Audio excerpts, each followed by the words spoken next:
somebody just come up and move me to the side, and it'll be fine. My name's Billy Creedy, and I was an English teacher for a whole lifetime. And I'm hoping that what I have to say doesn't sound like a foreign language that's the same language. Reading my poetry, as I used to tell my kids at school, is sort of like standing naked in the cafeteria, because I never know whether the words I say are the words that are going to be heard.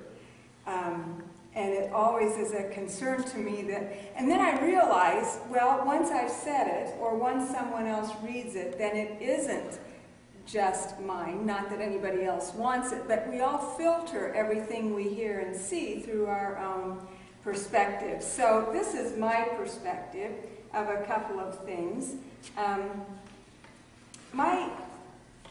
Some of you may have known my mother. My mother was a very strong woman, and she and I butted heads a lot because I guess she thought I was a strong, mouthy little girl. So we grew up with this tension, kind of, where I idolized her, but no one could push my buttons faster. And I certainly repaid the compliment to her. This was, I wrote in 1996 to my mother, and it's called Happy Mother's Day, Mom. It's, Mom, you're a fine woman for me to watch and study and learn by heart. Your strength I've tried to give my daughters. Your gentleness I have tried to use to soften my abruptness. Your goodness I have longed to nurture in my life. I stand 47, feet planted like roots in a ground you prepared for me, and grow towards the sun like the elm and the willow.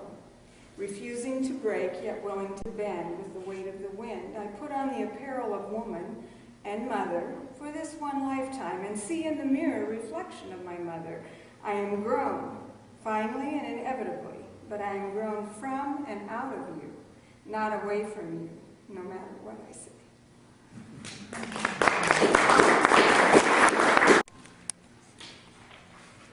I've also been fortunate to do some traveling, and I think it's probably the greatest way to learn anything is to be somewhere else where you have to see what you're made of. And I was fortunate enough not only to have my mother, but also to be able to go to a reservation and meet a man that was a teacher to me. His name was Little Soldier, Alex Lundeman.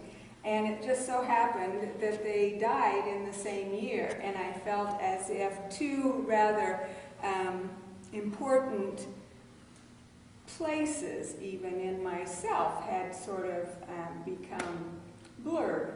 So this one's called Just So. I am so angry, bile with the smell and taste of iron, rusty bile rises in my throat, burns, threatens to choke the life, the very life from this apparatus passing for life, like groundwater, damned groundwater, the angry pain just flows. So just beneath the earth's crust of everything, it too threatens, and then like a promise meant to be fulfilled, seeps through, breaking the surface, sometimes gathering in small puddles, almost indecipherable. Other times a virtual flood, it takes me to my knees.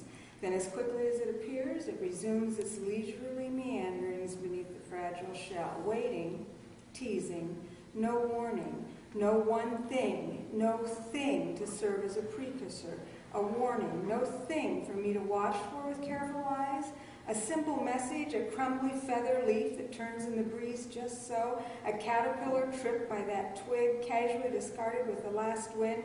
No, no thing sounds like the slightest of alarms, granting me time to compose and breathe. The frigidity of the air mirrors the frigidity of me. I wish it were not so.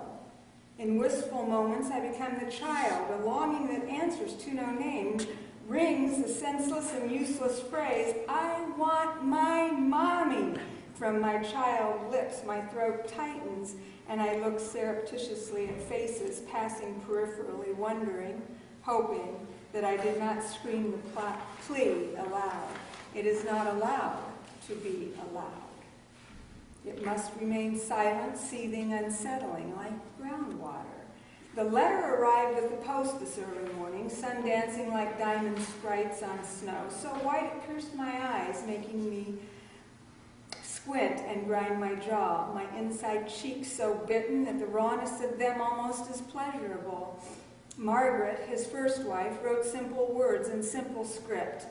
I am sorry to have to send you this letter. Alex died. He loved you. I am sorry. Thunder mountains, sacred, echoes in the distance of the hills and valleys of my brain. It bounces and caroms, doubling and redoubling, becoming symphonic almost. And the pain, that dreadful longing, crashes the complexity, simplifying everything. Nothing.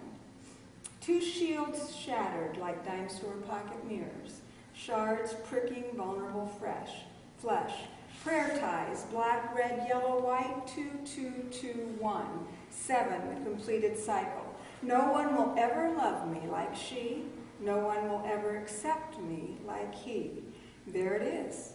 So be it. I am angry. Do not dare to say or even whisper with words or subtle eye movements. It could be worse. Think of others who have had more.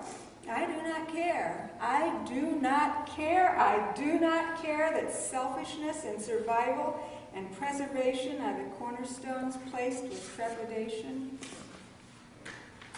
At the prisms of my circle, growing smaller, tighter, with every superimposed ticking moment, it wends its way through bone and tendon, pulses with blood and heartbeat, scrapes with joint, stretches with sinew, seemingly indifferent, as I wait for the spring. I wait for the spring. I wait for the spring.